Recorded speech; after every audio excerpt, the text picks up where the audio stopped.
அண்ணன் கோவை செல்வன் அவர்கள் தொடர்ந்து இந்த தொகுதியில் உங்கள் செல்லப்பிள்ளையாக அடுத்தடுத்த தேர்தலில் உங்களின் போராதனோடு வெற்றி பெற்று வருகிறார். இந்த வரையும் அவர்தான் வெற்றி பெறப் போகிறார், வெற்றி பெறுகிறார். அவரை நீங்கள் மீண்டும் சட்டமன்றத்திற்கு அனுப்புவீர்கள் என்பது யாருக்கும் இந்த மாற்று கருத்தும் இல்லை. அவர் மீண்டும் வெற்றி பெற்றால் தமிழ்நாடு முதலமைச்சர் அண்ணன் முத்துவேல் கருணாநிதி ஸ்டாலின் அவர்களின் அமைச்சரவையில் மிக உயர்ந்த இலாக்காவிலே அமைச்சராக பொறுப்பேற்பார், மீண்டும் அமைச்சராவார். தமிழ்நாட்டு அரசியல் வரலாற்றில் ஒரு ஒடுக்கப்பட்ட சமூகத்தை சார்ந்தவர் உயர்கல்வித்துறை அமைச்சராக இருந்தது இதுதான் முதல் முறை. எந்த அளவுக்கு நம்முடைய முதலமைச்சர் அவர்கள் அண்ணன் கோவை செல்வன் அவர்கள் மீது பற்றுதலும் நம்பிக்கையும் கொண்டிருக்கிறார் என்பதற்கு அவருக்கு அளித்திருக்கிற உயர்கல்வித்துறை அமைச்சர் பொறுப்பிலிருந்து நம்மால் உணர்ந்து கொள்ள முடியும். அதற்கு முன்பு அவர் ஒட்டுமொத்த சட்டப்பேரவையின் திராவிட முன்னேற்ற கழக உறுப்பினர்களை வெளிநடத்தக்கூடிய கொரோனாவாக அறிவித்தார். அரசு கொரோனா அதுவும் மிக முக்கியத்துவம் வாய்ந்த ஒரு பதவி. தம்பி கொஞ்ச நேரம் இருக்கு, இப்படிலாம் பண்ணாதீங்க, இப்படிலாம் பண்ணாதீங்க, பேச உதவி பண்ணாதீங்க. தேவையில்ல. அதன் கோவை செல்வன் அவர்களை பற்றி உங்களுக்கு நான் புதிதாக ஒன்றும் சொல்வதற்கில்லை. மிகவும் எளிமையானவர், எல்லோரோடும் இணக்கமாக பழகக்கூடியவர். ஆனால் விடுதலை சிறுத்தைகளை உயிருக்கு உயிராக நேசிப்பவர். அதிலும் குறிப்பாக என் மீது அதீதமான பற்றுள்ளவர், மதிப்புள்ளவர், அன்பு கொண்டவர், பாசம் கொண்டவர். இது அனைவருக்கும் தெரிந்த ஒரு உண்மை. அப்படிப்பட்ட அண்ணனவர்களுக்கு என்னுடைய கடமை ஒரு இடத்திலாவது வந்து அவருக்கு ஆதரவாக நான் பேச வேண்டும் என்பதற்காக நான் ஓடி வந்திருக்கிறேன். சொல்லப்போனால் திருவிடை மருத்துவர் தொகுதி முழுவதும் அவருக்காக வாக்கு சேகரிக்க எனக்கு ஆசை. ஆனால் அதற்கு கால அவகாசம் இல்லை. இந்த நிகழ்ச்சியை முடித்துக் கொண்டு நான் ஜெயங்கொண்டம் போக வேண்டும், பிறகு குன்னம் போக வேண்டும், அதன் பிறகு அரியலூரிலே பேச வேண்டும், பின்னர் திருச்சிக்கு போய் திருச்சி கிழக்கில அந்த விஜய் போட்டியிடக்கூடிய தொகுதியில இனிக்க உதயராஜ் அவர்களுக்கு ஆதரவாக நான் வாக்கு சேகரிக்க வேண்டும். நேரமில்லை. ஒன்றே ஒன்றை உங்களுக்கு நான் சொல்லிக் கொள்ள விரும்புகிறேன்.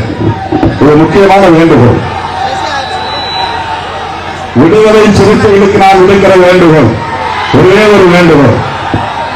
இன்றைக்கு தமிழ்நாட்டில் விடுதலை சிறுத்தைகள் கட்சி ஒரு மாநில கட்சியாக அங்கீகாரம் பெற்று சொந்த சின்னம் பாடை சின்னத்தை வென்றெடுத்திருக்கிறது என்று சொன்னால் அதற்கு திராவிட முன்னேற்ற கழகத்தின் பேராதரவு முதன்மையான காரணம். அதன் தலைவர் அண்ணன் தளபதி மு.க. ஸ்டாலின் அவர்களின் பேராதரவு காரணம். கூட்டணி கட்சிகளின் பேராதரவு காரணம். ஆக திமுக ஆதரவால், திமுகவுடைய நல்லன்பால், திமுகவுடைய அரவணைப்பால், திமுக தலைமையிலான மதசார்பற்ற முற்போக்கு கூட்டணியின் பெயர் ஆதரவால் நாம் 2 நாடாளுமன்ற தொகுதிகளில் வெற்றி பெற்று இன்றைக்கு தமிழ்நாட்டின் மாநில கட்சியாக அங்கீகாரம் பெற்றிருக்கிறோம். இந்த நாடு விடுதலை பெற்று 80 ஆண்டுகளுக்கு மேலாகிறது. உத்தரப்பிரதேசத்தில் பகுஜன் சமாஜ் கட்சி, பீகாரிலே ராம்விலாஸ் பாஸ்வான் கட்சி, மணிப்பூரிலே ராம்தாஸ் அத்வாலே கட்சி, இந்த 3 கட்சிகள் தான் அங்கீகாரம் பெற்றன.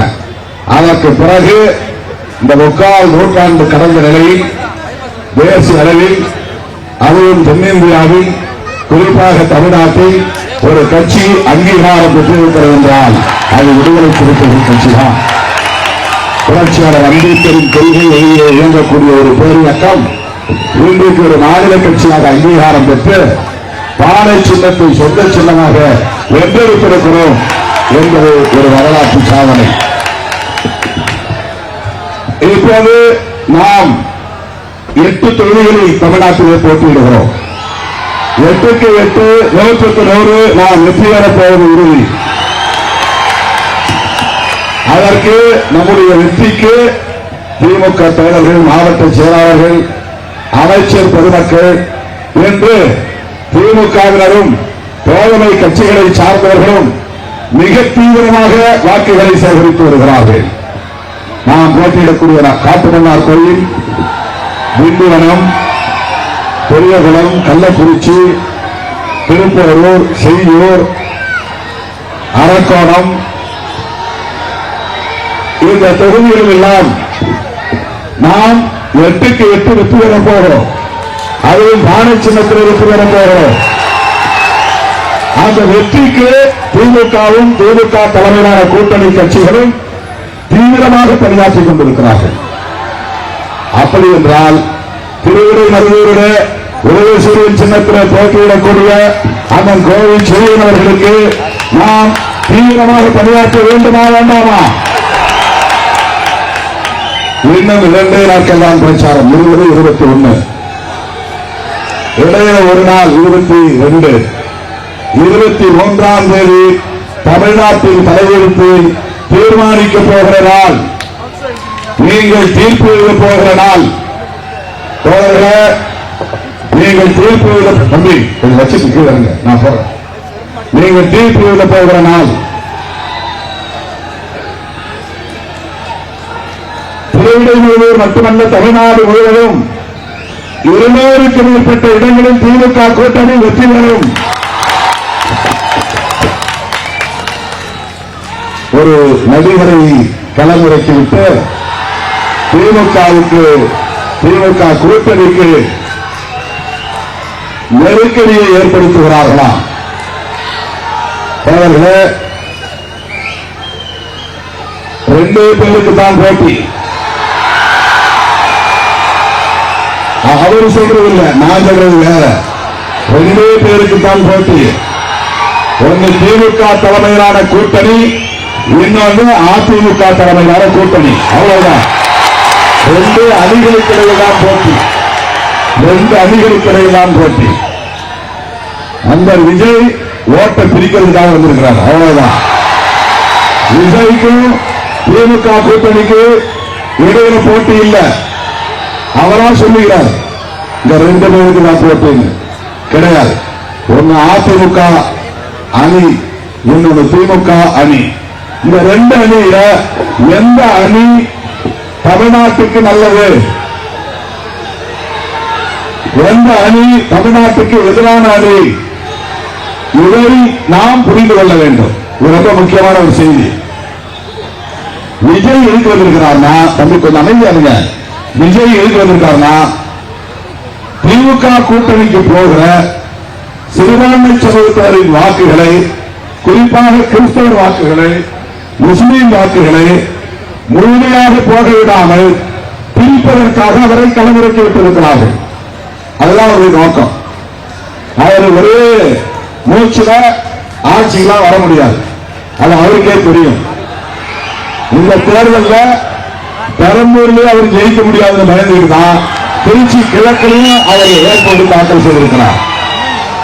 அவருக்கு நமக்கு ஒன்றும் பிரச்சனை கிடையாது. அவருக்கு நமக்கும் ஒன்றும் பிரச்சனை இல்லை.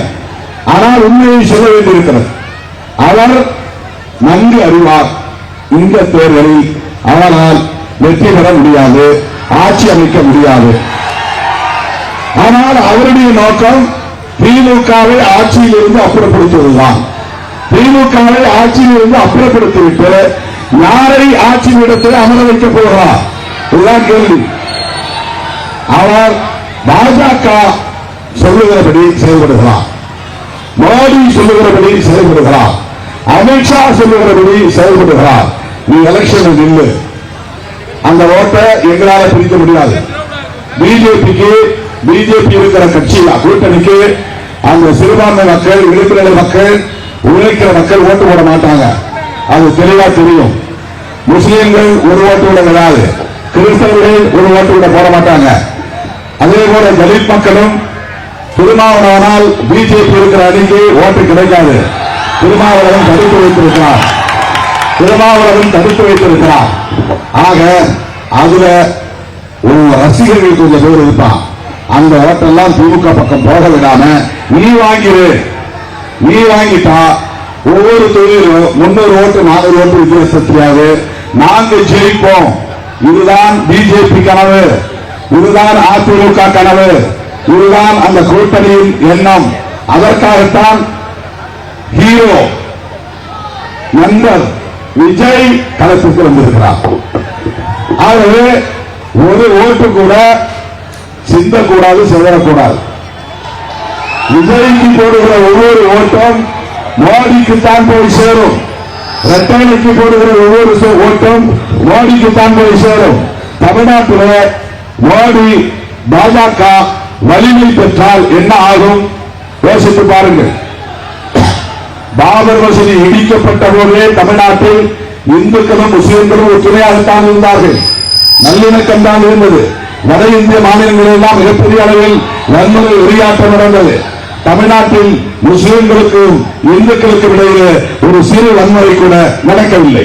அந்த அளவுக்கு தமிழ்நாட்டில் மத அடிப்படையில் சமூக நல்லிணக்கம் நிலவுகிறது. ஆனால் பிஜேபி கொஞ்சம் துளிர் விட்ட உடனே திருப்பரங்குன்றம் பிரச்சனை உண்டு பண்றாங்க. பழனி முருகனுக்கு பால் காவடி தூக்கிட்டு போறாங்க.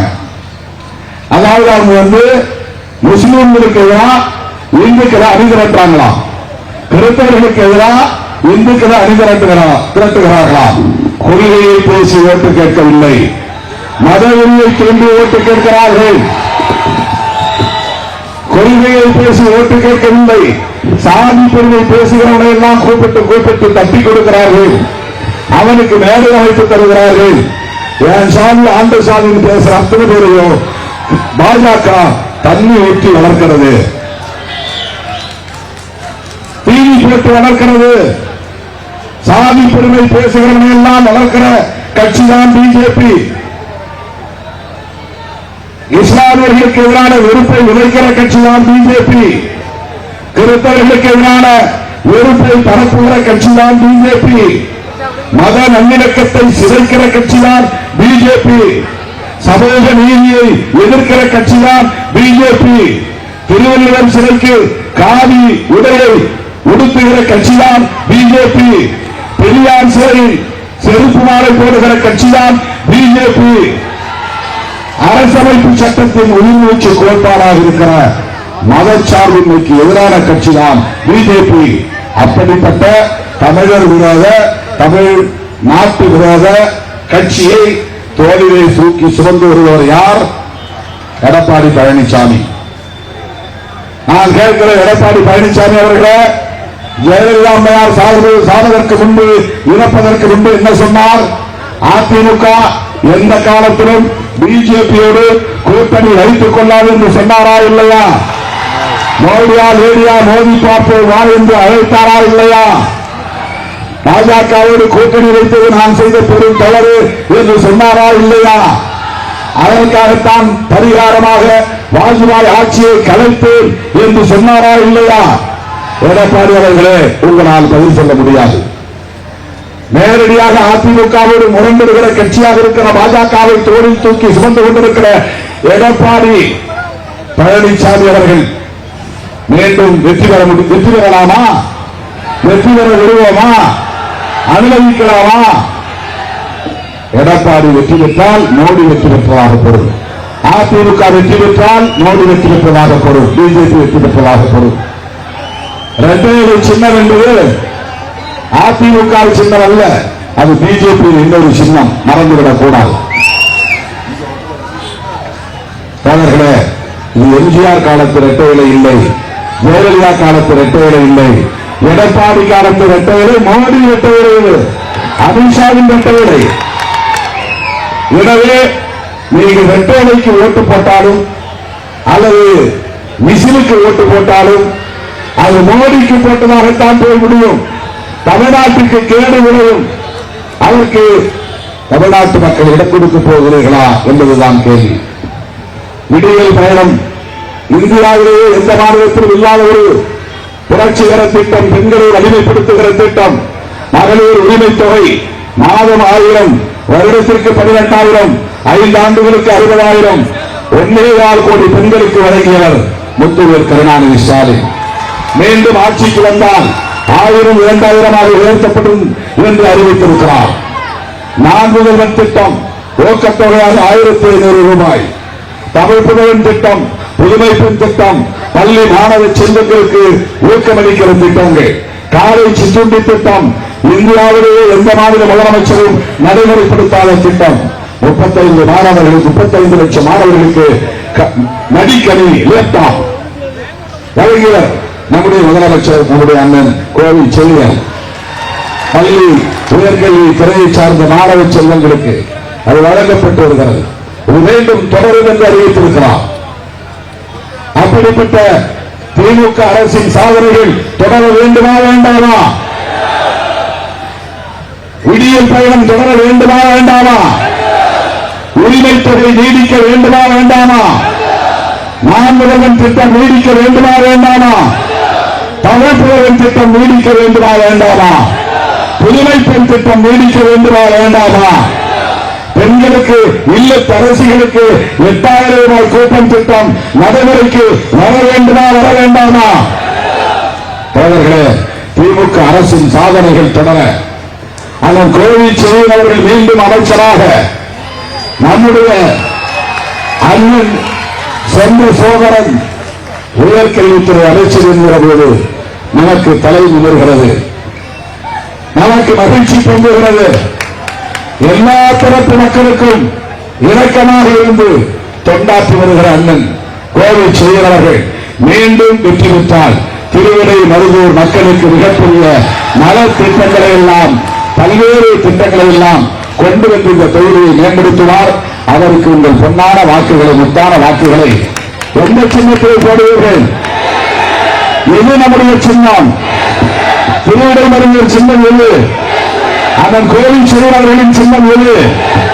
திருமாவளவனின் சின்னம் எது? அண்ணன் வெற்றி பெற்றால் திருமாவளவன் வெற்றி பெற்றது போல்